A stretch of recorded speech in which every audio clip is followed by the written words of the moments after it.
Hello everyone. Welcome. My name is Lys Santamaria, and I am a local artist here in Austin, Texas. I am here today to walk you through the Nexus Grant application.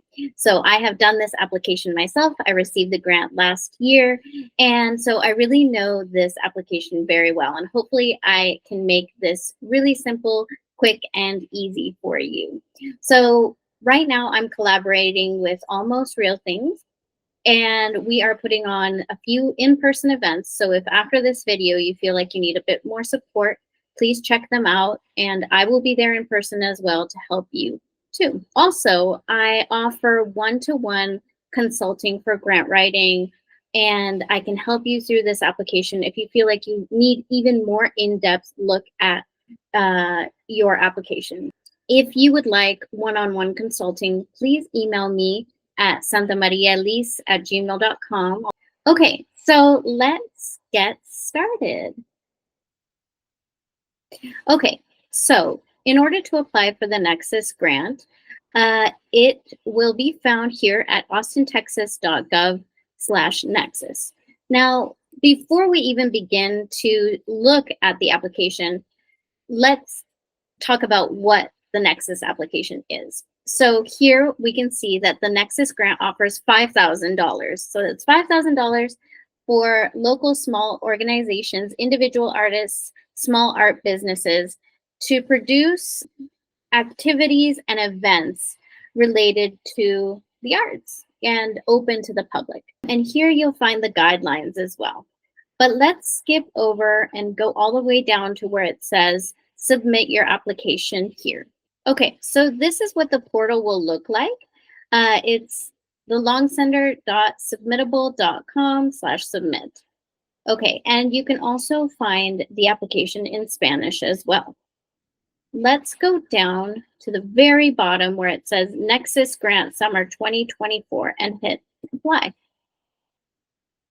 So we are here on the very first page of the grant application. And the very first question, don't let it stop you. It says, let's find your organization. Now, you might be an individual artist, you might be a small company, you may not have an EIN or a UEI. If you don't have one, just hit skip and continue to the application. If you do, you can find this on your tax forms or elsewhere, and you can just enter it here. For now, most of you will probably need to skip and continue to the application. First, you'll go through an eligibility quiz. Most of you will need to fill this out in order to find out if you're eligible.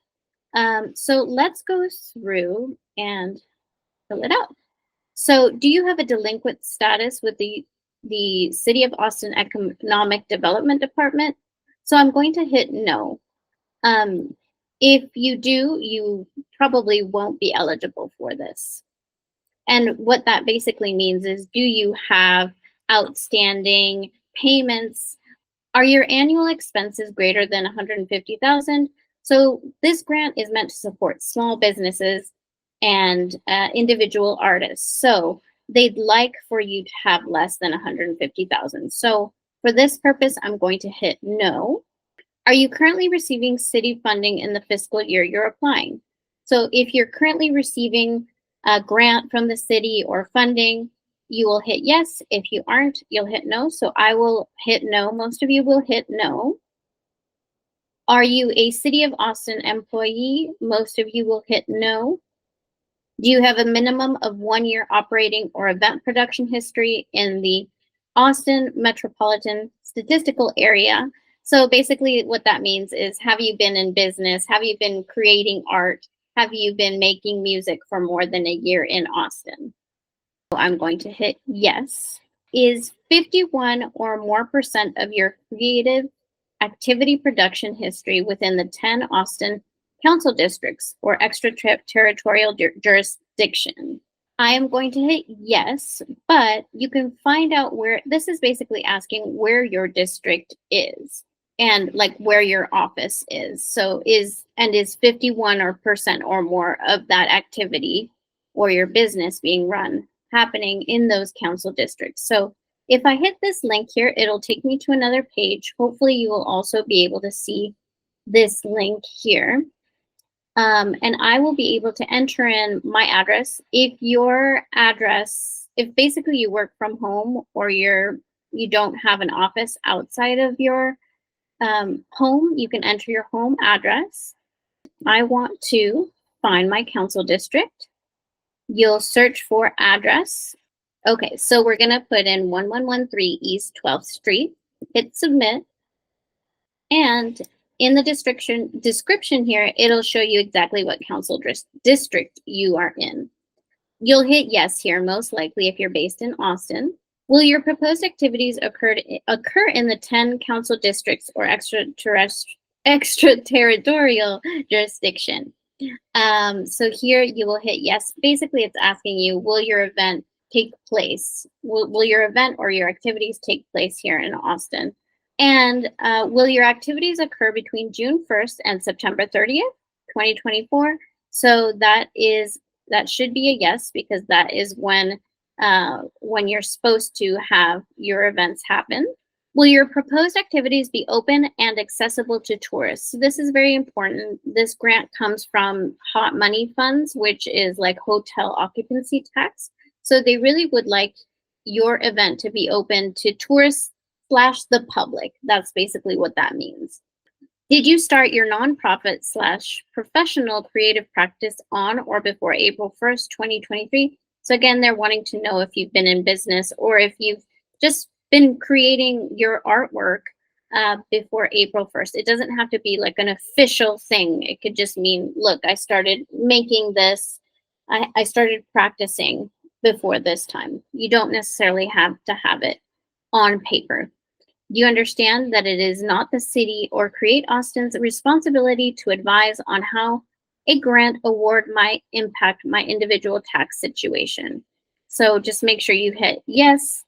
They are not responsible for your tax situation. That is something that you're responsible for, or that your CPA can give you advice on. You will be asked to confirm some of these questions again at the end of your application. Please note there can only be one complete application, so you can only apply once. Okay, so here it's just, there's a bit more information.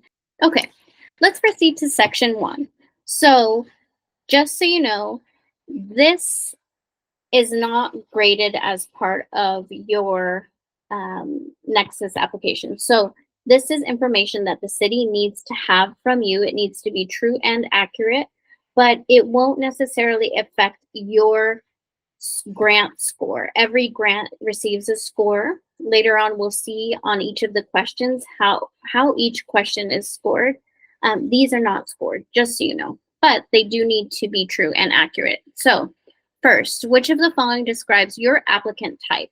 So are you an individual or collaborating individuals, 18 years or older? Most of you will check this box here. And I will check it there. Are you a creative business? So this is probably for a bigger business. Again, it has to be under $150,000 in revenue for the year, less than that. Or are you a nonprofit? So for now, let's work with an individual. So your activity name. Now, what does that mean? That basically just means what event, project, activity are you proposing to the city of Austin? So I'm going to make one up. I'm going to put awesome art show. Okay, next question. What name would you like listed on public-facing materials associated with your activity?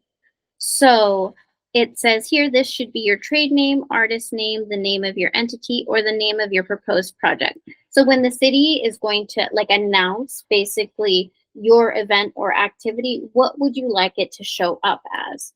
So you can put your artist name, but if I were going to have an art show, I would like it to show up as awesome art show.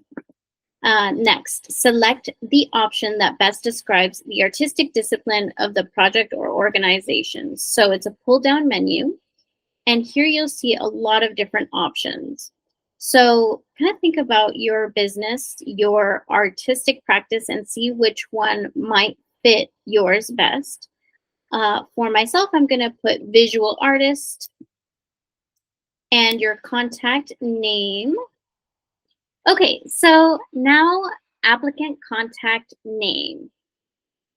First name. So here you'll fill in your first name. That's not an artist name or anything like that. I would advise that you put your legal name down here. So your first name and your last name. Your applicant job title. So that can be anything. That can be either if you want to say you're the founder, creative director, you can put artist, which is what I would put down. Next, your phone number. I'm not going to put mine here, but whatever phone number you prefer to be contacted at. Your applicant's email address. So here you'll put in your personal or your business's email address. Do you have a band name, artist name, doing business as name, or trade name? Doing business as name is DBA. You may have heard that. So if you do have one, then hit yes. If you don't, just hit no. So if you hit yes, it'll bring up this where you can enter that in. Okay, next, do you have a professional website or social media? You may or may not have one. I would highly recommend it that you, even if you don't have a website, that you have a link to somewhere where we can see your artist portfolio or your social media account. So if you hit yes, it'll bring up an option to enter that link.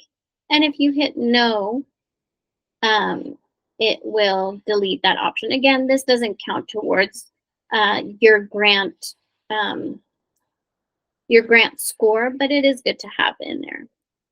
Okay, so now enter the applicant's residential address.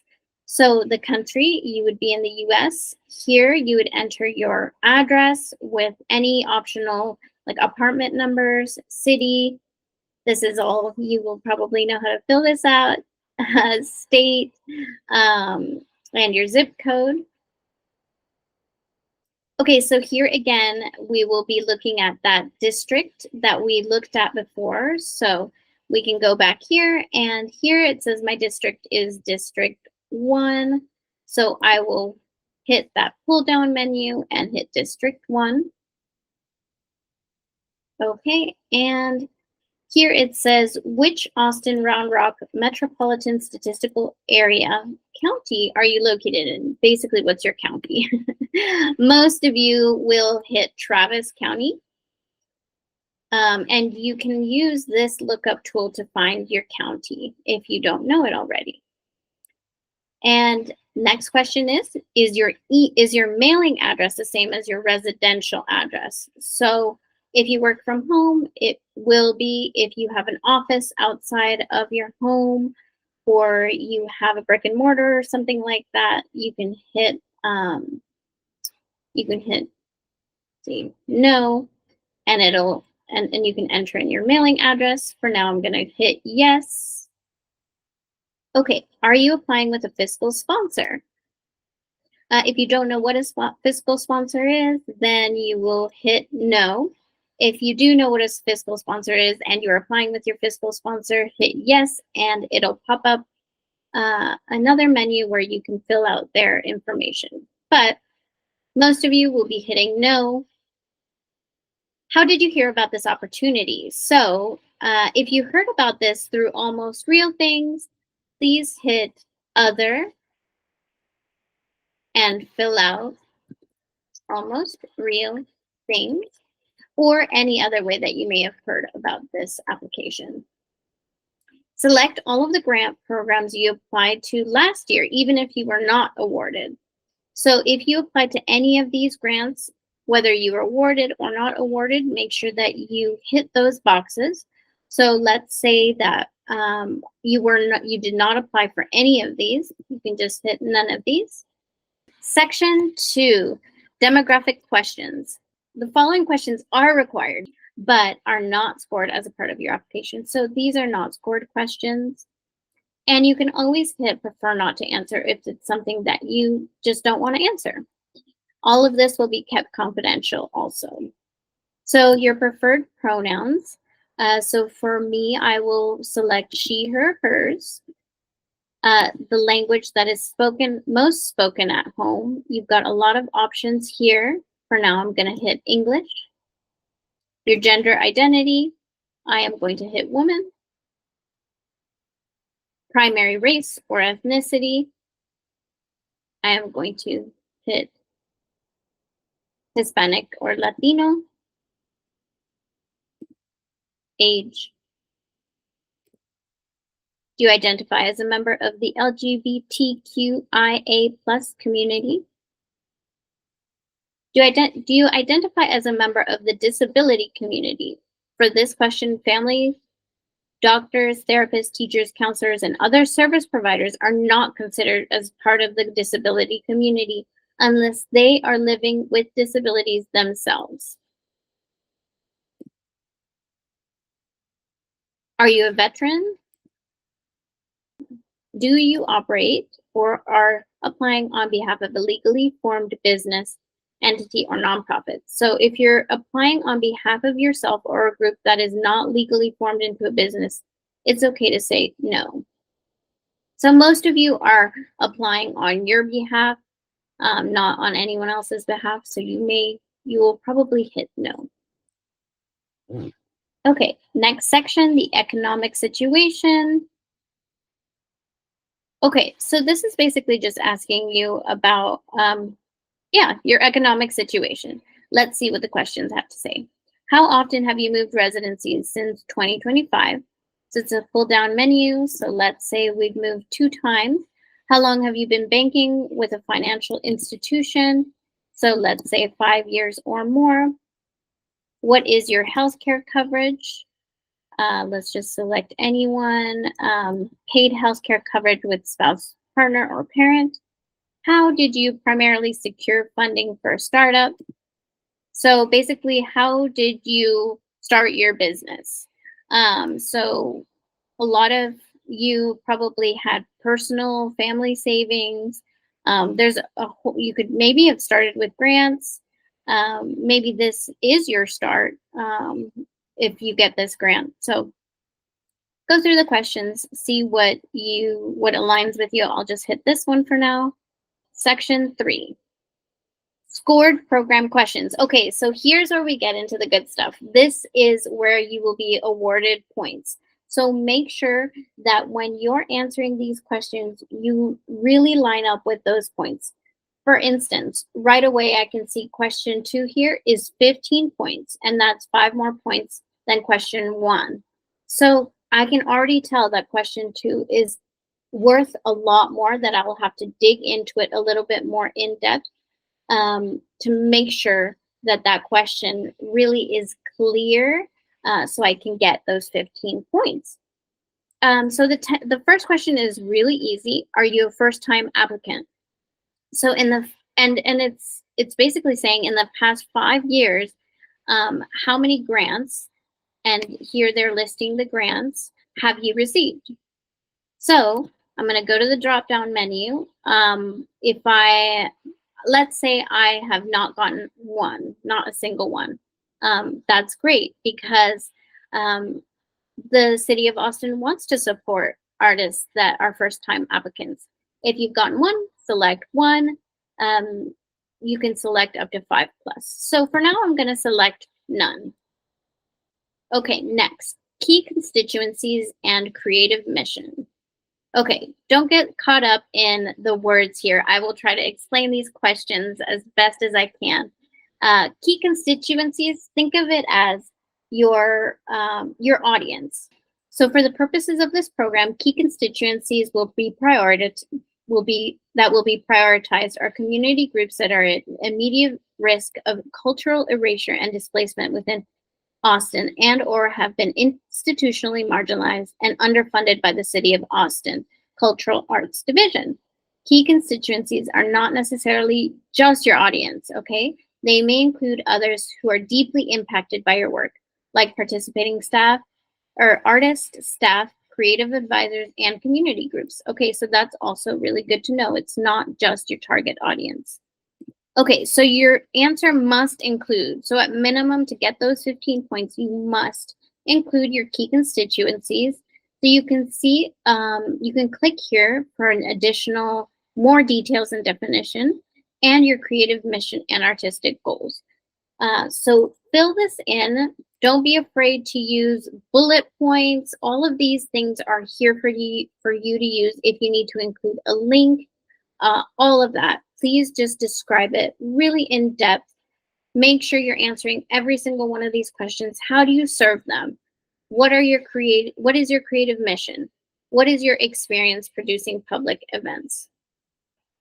Next question, cultural leadership. Again, another 15-point question.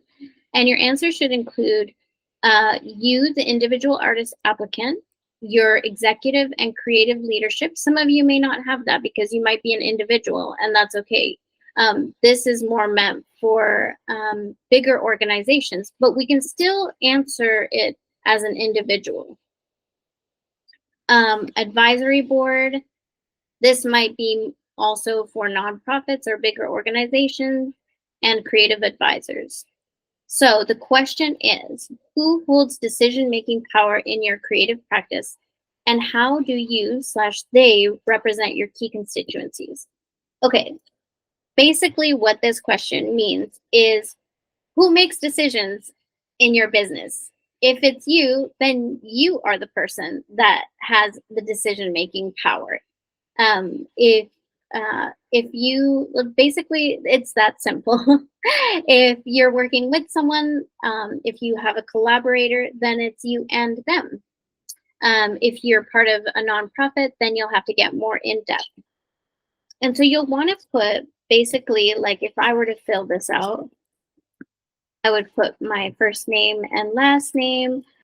I would state that I am the decision maker. You can say this in so many different ways. I am the executive and creative leader. And like you would just basically fill this out. And so if I were to give you a little bit of advice, I would also kind of have an excerpt here. Either provide a link to something about you, say like, Lys is a Latina artist living in Austin, Texas, and just give a little blurb about who you are. And also you'll want to state how do you, or how do these people that you've noted up here represent your key constituencies. Lys is a Latina artist living in Austin, Texas. Her key are, let's say, Latinas in Austin. She represents her, let's say, audience as she has real lived experience. I'm just making it up, but this is one way that you could answer it. I would refine that, make that sound a lot better. But basically that's kind of how you want to answer it, is like I would put in some bullet points to really like define who your decision makers are, and then kind of put a really nice blurb about who you are, or who those people are and how they represent the people that they're serving. Next question, cultural activities, up to 10 points. So you'll see here, this one is worth less. So it doesn't mean that you want to spend less time on it, but I would still answer every question extremely thoroughly. So here it says your answer should address the description of proposed activities. So who, what, when, where, desired outcome or impact of your proposed activities, including how equity is centered. So that's really important. The city of Austin is focused on equity right now, and that's wonderful. This is at the forefront of their goals and mission. So really think about how your project or activities are impacting and promoting equity, how key constituencies are involved in developing of the activities. So how is your audience, how are these people that you are serving, how are they involved in this activity that you're creating? So Maybe they're volunteering, maybe they're attending your events, maybe they're buying tickets, maybe they're sharing on Instagram. There's so many ways how these people might support or be involved in the development of your activity. What are your proposed public activities? So even though this question isn't worth as much, it's still really important because this is where you actually say what you're doing. So the panel of judges is going to really look at this closely and say, oh, okay, this sounds like a really cool project. This is answering all of the questions of who, what, when, where. This is an activity that has equity clearly centered in it. This activity has people who support the development of this activity. So you want to answer all of these questions. Up here it says your answer should address it. You really should address all of those. I would say that it's a must. I would advise putting like a blurb of, okay, what is your actual activity? Make it super, super clear. If you were speaking to someone who you did not know and who never had heard of you, and you were trying to tell them what was happening, put it here. So it has to be super, super clear. Okay, next question, another 10-point question. So creative collaboration. So it says, provide the names of creative collaborators and their roles in producing your proposed activities. So are you collaborating with anyone? So here I can kind of see, okay, the city wants me to collaborate with people. You know, it can be someone that you're hiring. That would be awesome. Like, let's say you were having an art show and your opening night, you're hiring a DJ. Okay, great. That DJ is bringing their creative talents to your show. Write their names down and what their role is. It can be somebody even like, let's say that you're hosting an event at this, let's continue with that same example. So you have an art opening and you're collaborating with a gallery and they are a nonprofit, let's say. Okay, so that is my creative collaborator. State the gallery's name, state the people who run the gallery, even if it's a gallery space that you don't know if you'll be able to show there. This is an application where you're stating your ideals. So it's okay if you haven't yet, talked to them or really set a date or anything. Just say like, okay, look, these are the people who in an ideal world I would love to collaborate with. Give the panel of judges a very clear description of who they are and what their role is. And also, just to add to that question, like you might be thinking like, I'm an individual artist. I'm not really collaborating with anyone. Really try to stretch yourself and think, okay, almost every single event involves some sort of creative collaboration, even though you might not be thinking it. And it can also include volunteers. Just really try to answer this question because it's worth 10 points. And if you don't have creative collaboration, maybe think about something that you can add to your event where you do have some sort of creative collaboration. Okay, next, accessibility. This one is also very important, a 10-point question. Your answer should address specific services or adaptations you will provide. Name the service provider or participation of a trained professional in administering services or adaptations. So here you can read a little bit more and get some more program details on accessibility resources. I highly recommend that you click here and read just a little bit more. So here's the question, describe the specialized accommodations and or programming for individuals with disabilities that you intend to provide at your proposed activities, if any. So this question is worth 10 points. You should be providing some sort of specialized accommodations or programming for individuals. Sometimes this can be a little bit hard to do, and I am not an expert in this at all, but certain things that you can mention are just off the top of my head, do you have accessible, like an accessible entrance? So do you have parking that is accessible? Do you have ramps? Do you have handles in the bathroom that are helpful for people who need them? Just anything that provides additional accessibility. Perhaps like recently I read that art is more accessible if it's just a little bit lower. So for people who can see it, will you be providing maybe braille? All of those things should be noted here. Okay, next question, language accessibility. This is another 10 points. So your answer should address specific services that you or adaptations that you will provide, including languages that they will be provided in, and name the service providers. The question says, describe the specialized language accommodations or programming for limited or non-English speaking communities that you intend to provide at your proposed activities, if any. So this one is also really important. It's important that you also are inclusive with language accommodations. So let's say that you have maybe, if you're hosting an event and you have someone at the front desk, hopefully that person, you can have someone that speaks Spanish or Spanish and English or any other non-English language. You can put their name here. If you're not sure who that person is, pick someone that you know of or research someone online. This again is in an ideal world who you might provide. You can also list like that you'll be translating your documents and marketing in different languages. That's also a really great way to be more inclusive. Marketing, up to 10 points.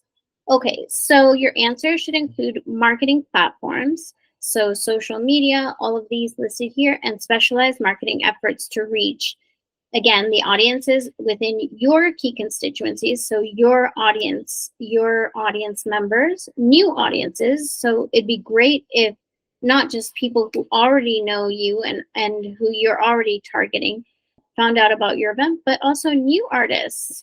Let's see, also audience members with disabilities or members whose primary language is not English. So that's also very important. So how are you going to reach those audiences who can't necessarily, see something, like an Instagram post? How might you accommodate them? Will you add captions to an Instagram post or an Instagram video? How can you make that easier for them? Will you have someone translate your documents? And then also tourists. So an applicant's key constituencies, again, are not required to align with the city's priorities to receive points. However, item 2 requires the applicant to reach new audiences within the city's priority key constituencies that are not reached through item 1. So please click here to know about the additional program details. So utilizing 2 forms of social media will only count as one marketing platform. Okay, so basically this question asks, describe how you will market your proposed activities. Since the question is asking you about all these, make sure that you address each one. So describe how you will market your proposed activities. Basically, this question asks, what is your marketing plan? So my advice is to kind of think about, okay, if my activity is happening, let's say in July, so maybe a month or 2 before that, how am I going to lead up to that event? And what tools will I use? So it would be great if you could say like, okay, in May, I will, start posting on social media in English and Spanish to create like awareness of art show. And maybe you can be even more specific, 1 post per week and 5 stories per week. And so keep going down your list and kind of saying, okay, what will happen in May? Maybe in June, I'll reach out to a radio station and see if I can get an ad put in. Maybe in July, I will print out some flyers, and they'll be double-sided, and maybe on one side it'll be Spanish and one side it'll be English, and I'll distribute those around town. Maybe I'll put them at different businesses or at the libraries or wherever my key constituencies or my audiences hang out. And then also really pay attention to item 2 requires the applicant to reach new audiences. So this is item 2. So how are you going to reach new people? That like maybe with this you'll be able to easily reach like your Instagram audience or your Facebook audience or your email marketing, people that already know and love you. But how are you going to reach these new people? And so this one might be good, like the flyers that I mentioned, that might be a great way to really capture those people. Or let's say that you want to run a Facebook or Instagram ad, that might be a great way to do it, especially if you're targeting people that are within your audience, but that don't already know you. Just make sure that you're answering all of those questions super, super clearly. Okay, so budget, another 10-point question. This is important. So your answer should address payment to artists and or administrator. So artists includes you.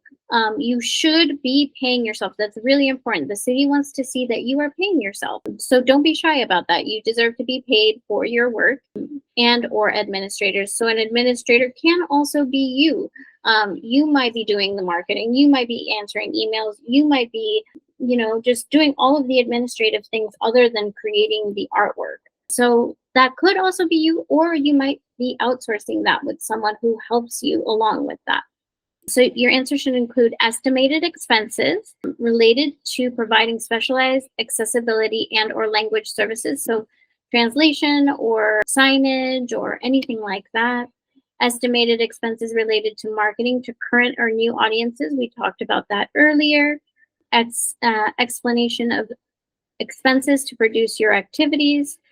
So here you'll want to explain each of these, and we'll get into this in a little bit, but each of your expenses should be explained, and your budget should be reflective of this application. So you don't want anything to stand out, like maybe you're going to put in something that really has nothing to do. Maybe it has to do with your business, but it doesn't have to do with the activities that you plan to do under the Nexus Grant. So I would leave those expenses out. So the budget this year is really easy, a lot easier than last year. So it says complete the budget table with ways you will use the grant to produce your proposed activities. So expense categories. So they've given you your expense categories. And again, your total here should not be greater than $5,000 because that is the grant amount. Here, let's say payments to artists. So maybe you've already calculated your payment to yourself. Let's say, again, let's go with the art show. You're maybe going to create an art show, or you're going to participate in a group art show, and you want to pay yourself for creating 1 to 2 pieces of art. So let's say I'm going to pay myself $1,000 to create that art. Maybe I'm also going to hire a DJ. So that's, let's say, $5,000. And let's say that's it. So payments to artists. And here, so be really detailed. So it says how many people items will be paid for and at what rate. So you can say payment to these artists for creation of artwork at whatever might be per hour for a total of $1,000. Guest DJ Orella, maybe I'm making up a name, to play at opening of event for a total of $500. You really want to be super detailed. List names, list total, list the rate. Don't be afraid to really fill that in. Don't leave anything unanswered. That's my biggest advice for this entire application. Be super detailed. Don't give the judges any reason to just be unsure about how you're using this money or why you're using this money. Okay, payments to admin support. So maybe you're going to put in $500 to pay yourself. Here, I'm not going to fill that out right now, but let's say payment to Lys artist for admin support for creating marketing materials, marketing. So here you'd put, maybe you're going to create some flyers and maybe you're going to create some buttons, or so down here, you're actually going to see the total. So venue rental, let's say that maybe the gallery space is donating it. So you can also put that here. Gallery blank is donating the venue for this event. Production fees, so like this can be a lot of things, but anything that you use to be able to produce your event, you can clarify what it is here. If you're not sure where that cost belongs and it doesn't belong anywhere here, then production fees. Supplies and materials. So let's say that we are creating that artwork. So maybe like we need paint and some paintbrushes. So make sure you clarify here everything that you intend on purchasing. And I would really go through and like think about that and like research, like, okay, pull up the websites. How much does this cost? How much does that cost? And plug that in. Accessibility services. So this one is important because up here, they asked us, your answer should address payment to artists and or administrators. And so payment to artists is super important. You have to have something in there. Your estimated expenses to providing specialized accessibility or language access services. So there should be a number here for full, if you want all full points, you should be dedicating part of your budget to accessibility services. Let's say $500 for my event for, let's say, ASL.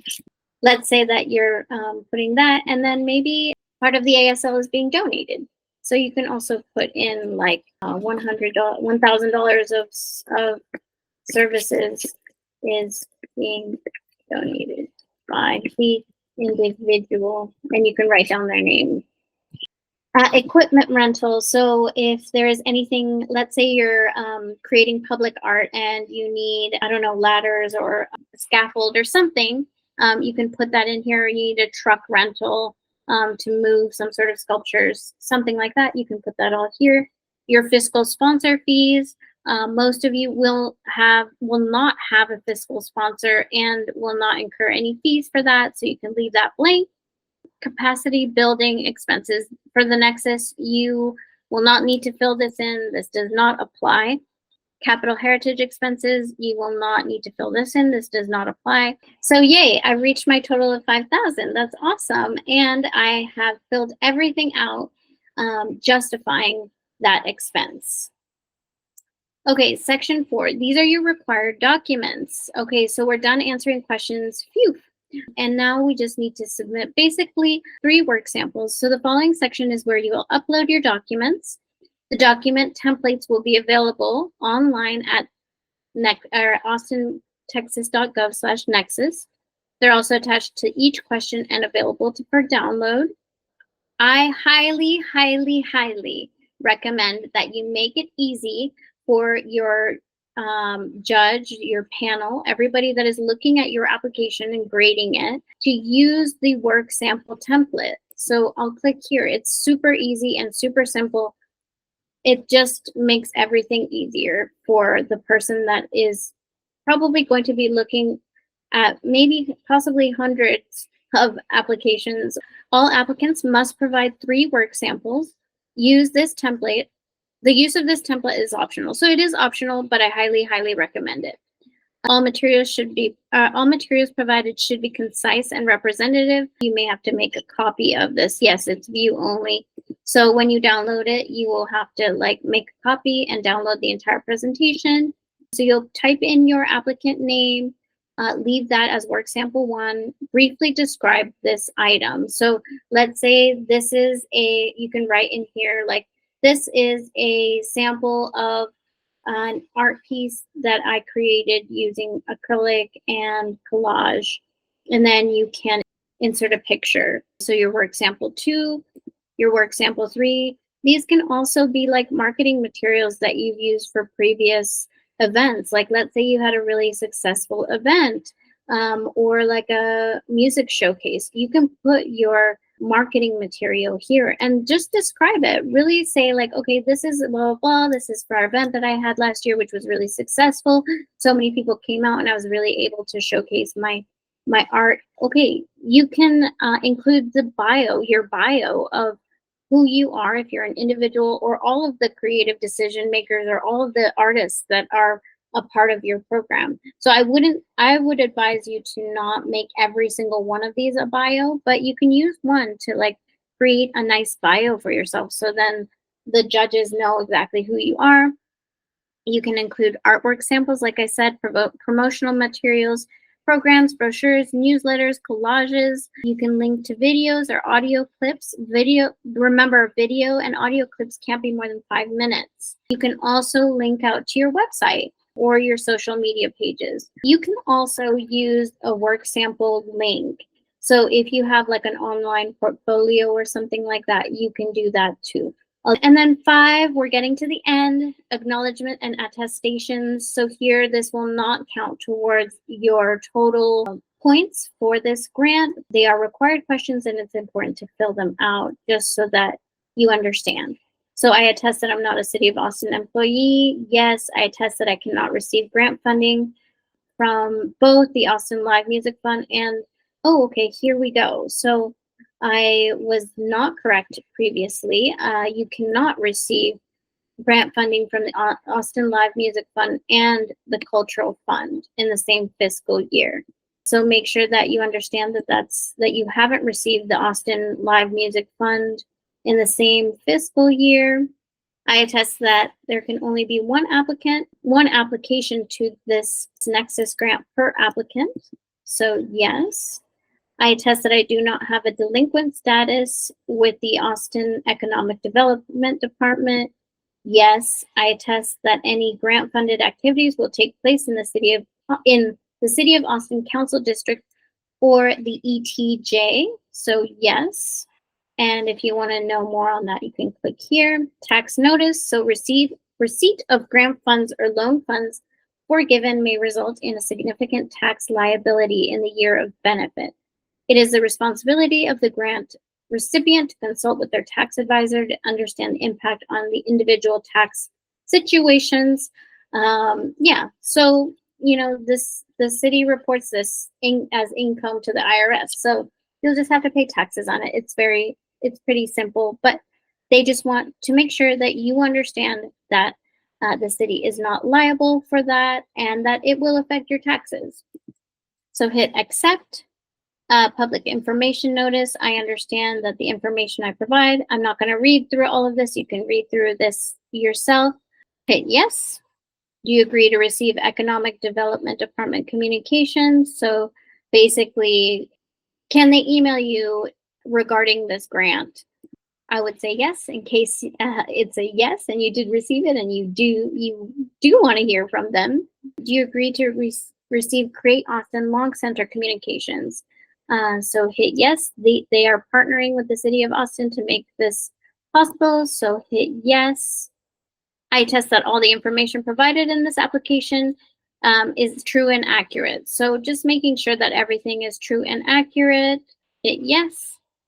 And then save your draft, or if you're ready to apply, hit apply.